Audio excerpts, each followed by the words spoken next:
இன்னைக்கு ஜூடியோல ஒரு shopping with homies போவோமா? அப்படியா? சரி.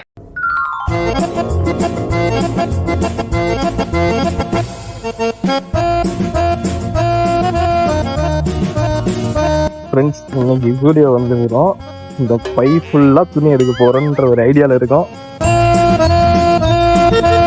ப்ரோ, காஞ்சிபுரத்துல இருந்து வேலூர் ஜூடியோக்கு வந்திருக்க. எப்படி ஆஃபர்? இன்னைக்கு ஒரு புடி எப்படி இருக்க?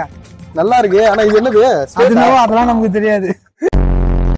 அங்க ஆஃபர் ஆஃபர்னு கூப்பிட்டு வந்த ஆஃபர் என்ன ஒண்ணுமே காணோம். நான் எங்க ஆஃபர் சொன்னேன்? நீங்க எல்லாம் யூடியூப் பார்த்துட்டு ஆஃபர் சொல்லி என்ன கூப்பிட்டு வந்தீங்க? நல்லா இருக்கு, கைட்ட மனசும் வரல, வாங்க காசும் இல்லை. இவங்க எல்லாரும் ஜூடியோக்கு போலான்னு கூட்டின்னு வந்தது நானு. எல்லாரும் எடுத்துட்டாங்க. ஆனா என் கையில ரிஜெக்டட் பீஸ். எனக்கு எதுவும் செட் ஆகல. அங்க டிஷர்ட் தான் நல்லா தான் இருக்கு, கைட்ட மனசும் இல்லை, வாங்க காசும் இல்லை. அதுக்குதான் நான் இருக்கேன்ல. டேய், இந்த டைலாக் எல்லாம் இவங்க சொல்லவே மாட்டேங்கிறீங்களா? நீங்க மட்டும் ஸோ கைஸ், ஃபைனலாக ஸ்டூடியோ போயிட்டு பர்ச்சேஸ் பண்ணிட்டு வந்துட்டோம். காஞ்சிபுரம் வந்துட்டோம். அவ்வளோதான், வீடியோ முடிஞ்சு.